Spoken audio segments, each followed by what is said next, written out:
mama tisaka mchitanditsoki kona tirakuti livi kulivi kufana ndava noda handiti unenge uri mutemo zvavo ndava noda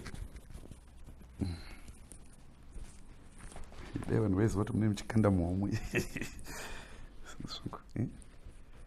makarima here palivi handi maa makazororavo handiti mativiga kuti vanhu vasaona kuti pane chitambo handiti zvakanaka hai ndafara saka mama tafura yanga yakakliwa kai kuti dhai havadzoki zvino ndadzoka handiti naivakomana ndakahwa yafidza natemba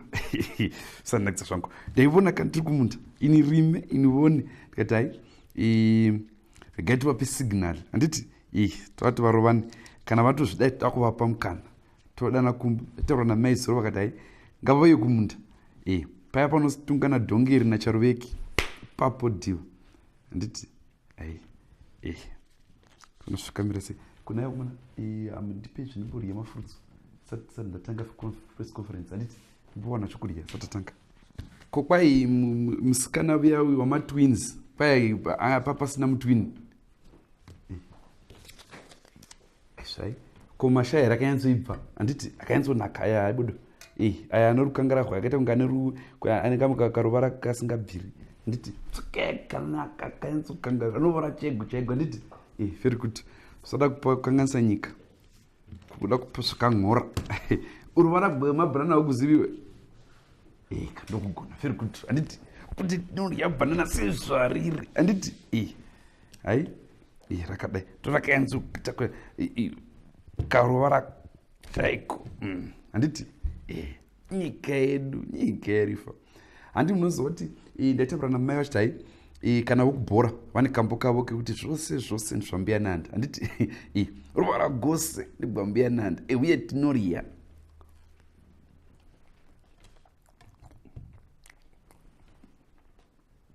otora chikomana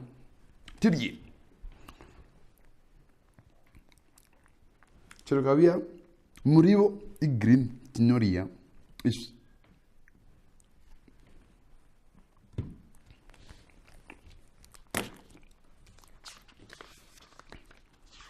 kwasara maminitsi manganditange kwasara 10 apakanaka viye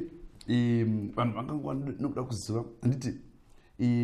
kuti hatina chimutinwira sana handiti ipapo pavamanyira kana matomatisi tinorya akadaro kuti vanhu vaone kuti aiwa tinorya akadaro hakuna ruvara gwatinorya ndaanjiti naimwe ndakaverenga ndasati ndaziva rakawanikwa here rimwe basa ratemba handi kwai una mabasa rakawanikwa here rimwe basa racho harisani hai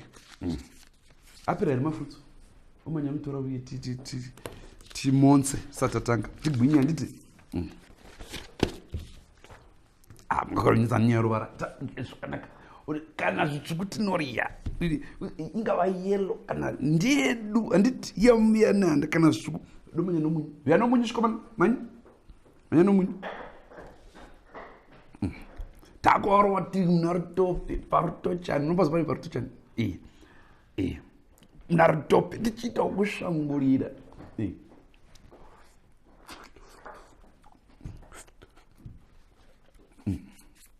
ukamanya uchinda kuyelo tinorya ukaenda kuzvitsvuku tatakadira munyu unokutiza kumuko zvino munyu tinorya futi hai hatingaryi toga nditi rifa renyika zvokumunda hapana svimiripiri rere yakomana manyidomanya zvikomana svimiripiri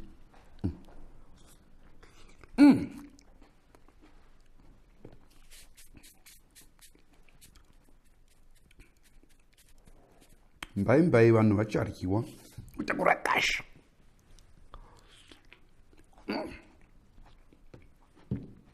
vachiregai ndinyore nditi kurya hakuperi tikarya nhasi mangwana torya handiti chero vakapfeka pepo tinonorova ari maplum torova riri beetroot handiti ino ichi yepepo iyo sanakti zvangu tinorya iyoyo akunaka sautaurira maika kuti nani ichirya matomatisi pabasa handiti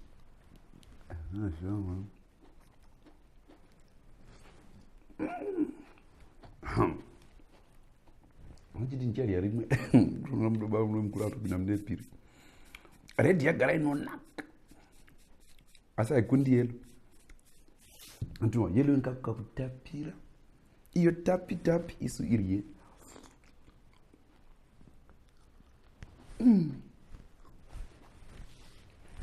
ati chibisaiti zvibasa nditi maYellow musasa kureso saipedu mucherechedzo kuti tinorya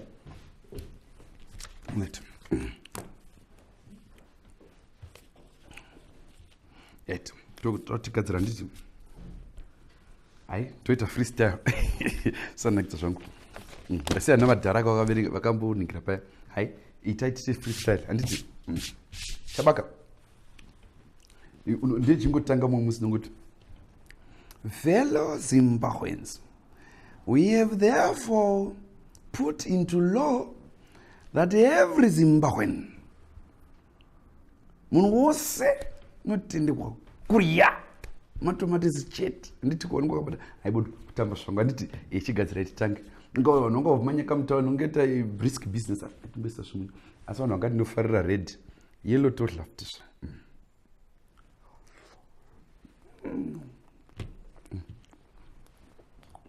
zvino